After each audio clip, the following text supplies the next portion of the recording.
Hi friends, welcome to Sneha Swad Secret. ನಾನು ಇವತ್ತು ನಿಮಗೆ ಸಮ್ಮರ್ ಸ್ಪೆಷಲ್ ನಾನೀಗ ಕರ್ಬೂಜ ಜ್ಯೂಸ್ ಹೇಗೆ ಮಾಡೋದು ಅಂತ ತೋರಿಸ್ಕೊಡ್ತೀನಿ.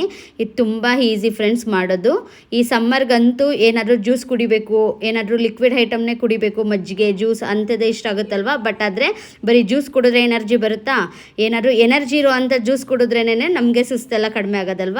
ಅದೇ ಥರ ನಾನು ಕರ್ಬೂಜ ಜ್ಯೂಸ್ನ ಎನರ್ಜಿಯಾಗಿ ಹೇಗೆ ಮಾಡ್ಕೊಳ್ಳೋದು ಅಂತ ತೋರಿಸ್ಕೊಡ್ತೀನಿ. ಇದು ತೋರ್ಸೋಕ್ಕೂ ಮುಂಚೆ ಇನ್ನೂ ಯಾರು ನನ್ನ ಚಾನಲ್ಗೆ ಸಬ್ಸ್ಕ್ರೈಬ್ ಆಗಿಲ್ಲ, ಬೇಗ ಸಬ್ಸ್ಕ್ರೈಬ್ ಆಗಿ. ಸ್ಟಾರ್ಟ್ ಮಾಡೋಣ. ನಾನಿಲ್ಲಿ ಮಸ್ಕ್ ಮೆಲನ್ ತೊಗೊಂಡಿದ್ದೀನಿ. ಒಂದು ಫುಲ್ ಹಣ್ಣು ತೊಗೊಂಡು ದಪ್ಪದಾಗೂ ಕಟ್ ಮಾಡಿ ಇಟ್ಕೊಂಡಿದ್ದೀನಿ, ಸಣ್ಣದಾಗೂ ಕಟ್ ಮಾಡಿ ಇಟ್ಕೊಂಡಿದ್ದೀನಿ. ಈ ಸಣ್ಣದಾಗಿ ಕಟ್ ಮಾಡಿ ಇಟ್ಕೊಂಡಿರೋ ಅಂಥ ಮಸ್ಕ್ ಮೆಲನ್ನ ನಾವು ಲಾಸ್ಟಲ್ಲಿ ಹಾಕೊಳ್ಳೋಣ. ಇವಾಗ ಇದನ್ನು ಸೈಡ್ಗೆ ಇಡ್ತೀನಿ. ಈ ದಪ್ಪದಾಗಿರಿ ಕಟ್ ಮಾಡ್ಕೊಂಡಿರೋಂಥ ಮಸ್ಕ್ ಮೆಲನ್ನ ಏನು ಮಾಡೋಣ ಅಂತಂದರೆ, ಒಂದು ಮಿಕ್ಸಿ ಜಾರ್ ತೊಗೊಂಡಿದ್ದೀನಿ. ಈ ಜಾರ್ಗೆ ಮಸ್ಕ್ ಮೆಲನ್ನೆಲ್ಲ ಹಾಕ್ಕೊಂಡು ಕಂಪ್ಲೀಟಾಗಿ ನೈಸ್ಗೆ ರುಬ್ಕೊಂಡು ಬರೋಣ. ಇದೇನಾದರೂ ಹಣ್ಣು ಸ್ವೀಟಾಗಿತ್ತು ಅಂತಂದರೆ ಇದಕ್ಕೆ ನೀವು ಸಕ್ಕರೆ, ಮಿಲ್ಕ್ ಮೇಡ್ ಏನು ಯೂಸ್ ಮಾಡೋದು ಬೇಡ.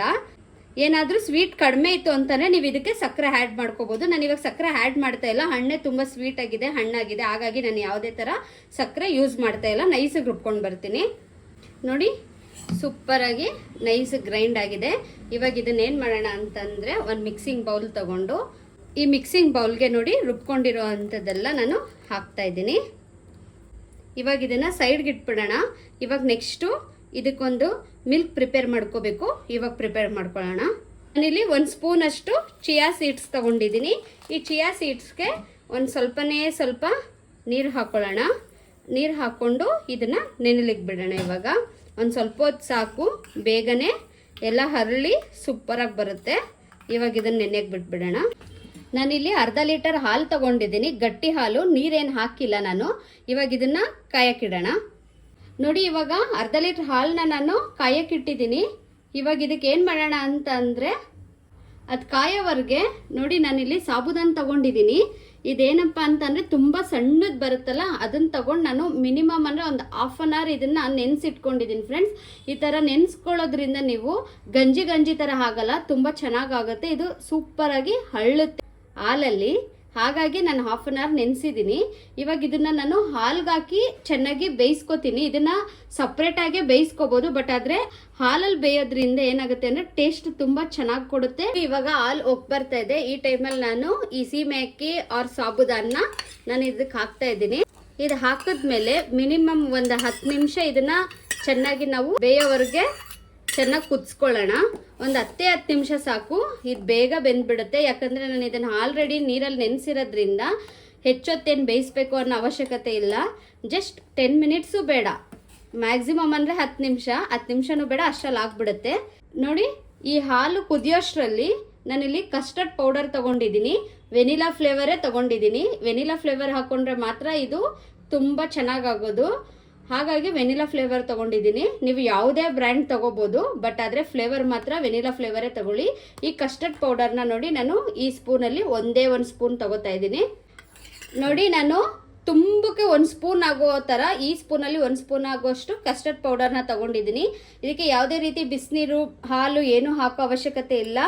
ತಣ್ಣಗಿರೋ ಅಂಥ ನೀರನ್ನೇ ಹಾಕ್ಕೊಂಡು ಒಂದು ಸ್ವಲ್ಪನೂ ಗಂಟಿರಬಾರ್ದು, ಆ ಥರ ಕ್ಲೀನಾಗಿ ಮಿಕ್ಸ್ ಮಾಡ್ಕೊಬಿಡೋಣ. ನೋಡಿ, ನಾನು ತೋರಿಸ್ತಾ ಇದ್ದೀನಿ. ನೀವೇನಾದರೂ ಈ ಕಸ್ಟರ್ಡ್ ಪೌಡರ್ ಇಲ್ಲ ಅಂತ ಅಂದರೆ ಇದಕ್ಕೆ ಆಪ್ಷನಲ್ ಆಗಿ ನೀವೇನು ಮಾಡ್ಬೋದು ಅಂತ ಅಂದರೆ ಕಾರ್ನ್ಫ್ಲೋರ್ನೇ ಯೂಸ್ ಮಾಡ್ಬೋದು.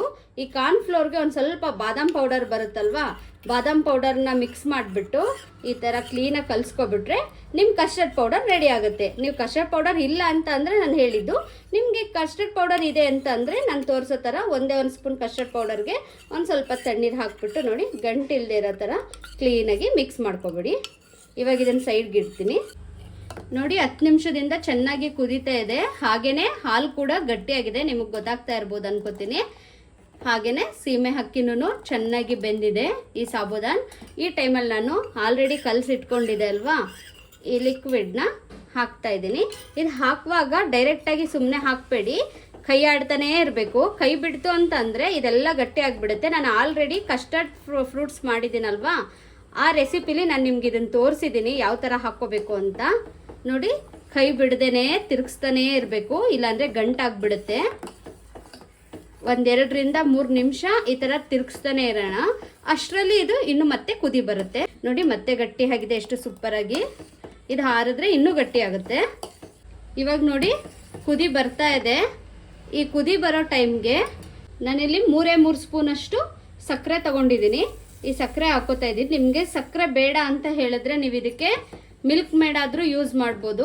ನೀವು ಮಿಲ್ಕ್ ಮೇಡ್ ಇಲ್ಲ ಅಂತಂದರೆ ನೀವೇನು ಮಾಡಿ ಅಂತಂದರೆ ಮನೇಲಿ ಏನಿರುತ್ತೆ ಆ ಇಂಗ್ರೀಡಿಯೆಂಟ್ಸ್ ಅಲ್ಲೇ ಮಾಡ್ಕೋಬೋದಲ್ವಾ. ಮಿಲ್ಕ್ ಮೇಡ್ ಇಲ್ಲ ಅಂತಂದರೆ ತಲೆ ಕೆಡಿಸ್ಕೊಳ್ಳೋದು ಬೇಡ, ಶುಗರ್ ಹಾಕ್ಕೊಳ್ಳೋಣ. ಟೇಸ್ಟಲ್ಲಿ ಏನು ಡಿಫ್ರೆನ್ಸ್ ಬರಲ್ಲ ಫ್ರೆಂಡ್ಸ್. ಶುಗರ್ ಹಾಕಿದ್ಮೇಲೆ ಒಂದ್ಸಲ ಕ್ಲೀನಾಗಿ ಮಿಕ್ಸ್ ಮಾಡಿಬಿಟ್ಟು, ಶುಗರ್ ಏನು ಬಿಸಿಗೆ ಕರ್ಗೋಗ್ಬಿಡುತ್ತೆ ಅಲ್ವಾ, ನಾನು ಸ್ಟವ್ನ ಆಫ್ ಮಾಡ್ತಾ ಇದ್ದೀನಿ. ಆಫ್ ಮಾಡಿಬಿಟ್ಟು ಇದು ಕಂಪ್ಲೀಟಾಗಿ ತಣ್ಣಗಾರಕ್ಕೆ ಬಿಡೋಣ. ಇವಾಗ ನೋಡಿ, ಇವಾಗ ಇದು ಕಂಪ್ಲೀಟಾಗಿ ಹಾರಿದೆ. ಹಾಗೇನೆ ನಿಮಗೆ ಕಾಣಿಸ್ತಾ ಇರ್ಬೋದು ಎಷ್ಟು ಗಟ್ಟಿಯಾಗಿದೆ ಅಂತ ಹೇಳ್ಬಿಟ್ಟು.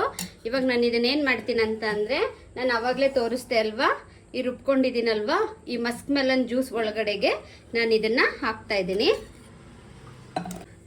ಇವಾಗ ನೋಡಿ ನಾನು ಕ್ಲೀನಾಗಿ ಹಾಕ್ಕೊಂಡಿದ್ದೀನಿ. ಹಾಲೆಲ್ಲ ಹಾಕ್ಕೊಂಡ್ಮೇಲೆ ಸಣ್ಣದಾಗಿ ಕಟ್ ಮಾಡಿ ಇಟ್ಕೊಂಡಿರುವಂಥ ಮಸ್ಕ್ ಮೆಲನ್ ಎಲ್ಲ ಹಾಕ್ತಾ ಇದ್ದೀನಿ. ಹಾಗೆಯೇ ನೆನೆಸಿಟ್ಕೊಂಡಿರುವಂಥ ಚಿಯಾ ಸೀಡ್ಸ್ ಹಾಕ್ತಾ ಇದ್ದೀನಿ. ನೋಡಿ ಎಷ್ಟು ಕ್ಲೀನಾಗಿ ಹರಳಿದೆ ಅಲ್ಲ, ಪರ್ಫೆಕ್ಟಾಗಿ ಆಗಿದೆ. ಇವಾಗ ಇದನ್ನು ಹಾಕ್ತಾ ಇದ್ದೀನಿ. ಎಲ್ಲ ಒಂದ್ಸಲ ಮಿಕ್ಸ್ ಮಾಡ್ತು ಅಂತಂದರೆ ನಮ್ಮ ಮಸ್ಕ್ ಮೆಲನ್ ಸಾಗು ರೆಡಿ ಆಗುತ್ತೆ. ಇದನ್ನು ಹೀಗೆ ಸರ್ವ್ ಮಾಡೋದಕ್ಕಿಂತ ಒಂದು ಹಾಫ್ ಆನ್ ಅವರ್ ಫ್ರಿಡ್ಜಲ್ಲಿ ಇಟ್ಬಿಟ್ರೆ ಫುಲ್ಲು ಚಿಲ್ಡ್ ಆಗಿರುತ್ತೆ. ಅವಾಗ ಕುಡಿಯೋಕ್ಕೆ ತುಂಬ ಸೂಪರಾಗಿರುತ್ತೆ ಫ್ರೆಂಡ್ಸ್. ನೋಡಿ 1 ಅವರಿಂದ ನಾನು ಫ್ರಿಡ್ಜಲ್ಲಿ ಇಟ್ಟಿದ್ದೆ, ಇವಾಗ ತೊಗೊಂಡು ಬಂದಿದ್ದೀನಿ. ಸೂಪರ್ ಆಗಿದೆ, ತುಂಬ ಚಿಲ್ಡ್ ಆಗಿದೆ. ಟೇಸ್ಟ್ ಮಾತ್ರ ತುಂಬ ಸೂಪರ್ ಆಗಿದೆ. ನಾನು ಇವಾಗ ಇದನ್ನು ಸರ್ವ್ ಮಾಡ್ತಾ ಇದ್ದೀನಿ. ನೋಡಿ ನಾನು ಗ್ಲಾಸ್ ಇಟ್ಕೊಂಡಿದ್ದೀನಿ. ನೀವು ಈ ಸಮ್ಮರ್ಗೆ ಏನಾದರೂ ಡಿಫ್ರೆಂಟಾಗಿ ಏನಾದರೂ ಮಾಡ್ಕೋಬೇಕು ಅಂತ ಅನ್ಸಿದ್ರೆ, ಕಾಮನ್ ಆಗಿ ಎಲ್ಲರೂ ಜ್ಯೂಸ್ ಮಾಡ್ಕೋತಾನೆ ಇರ್ತೀರಲ್ವಾ. ಬಟ್ ಆದರೆ ಈ ಥರ ಮಾಡಿಕೊಂಡ್ರೆ ನೀವು ತುಂಬ ಇಷ್ಟಪಟ್ಟು ಮನೇಲಿ ಎಲ್ಲರೂ ಖುಷಿಯಿಂದ ಕುಡಿತಾರೆ ಫ್ರೆಂಡ್ಸ್. ಹಾಗಾಗಿ ನೀವು ಮನೇಲಿ ಹಾಗಾಗಿ ಮಾಡ್ಕೋತಾನೆ ಇರ್ಬೋದು. ಈ ಕರ್ಬೂಜ ಹಣ್ಣಿನ ಸೀಸನ್ ಇರೋದ್ರಿಂದ ಈ ಕರ್ಬೂಜ ಹಣ್ಣಿನಲ್ಲಿ ವೆರೈಟಿ ನೀವು ಮಾಡ್ಕೋಬೋದು. ಇವತ್ತು ನಾನು ಮಾಡಿರೋವಂಥ ರೆಸಿಪಿ ನಿಮ್ಮೆಲ್ರಿಗೂ ಇಷ್ಟ ಆಗಿದ್ರೆ ನೀವು ಮನೇಲಿ ಒಂದ್ಸಲ ಟ್ರೈ ಮಾಡಿ ಫ್ರೆಂಡ್ಸ್. ಹಾಗೆಯೇ ಇನ್ನು ಯಾರು ನನ್ನ ಚಾನಲ್ಗೆ ಸಬ್ಸ್ಕ್ರೈಬ್ ಆಗಿಲ್ಲ, ಬೇಗ ಸಬ್ಸ್ಕ್ರೈಬ್ ಆಗಿ. ಆಲ್ರೆಡಿ ಸಬ್ಸ್ಕ್ರೈಬ್ ಆಗಿರೋರು ಬೆಲ್ಲೈಕನ್ ಕ್ಲಿಕ್ ಮಾಡೋದನ್ನು ಮರಿಬೇಡಿ ಫ್ರೆಂಡ್ಸ್. ಬಾಯ್.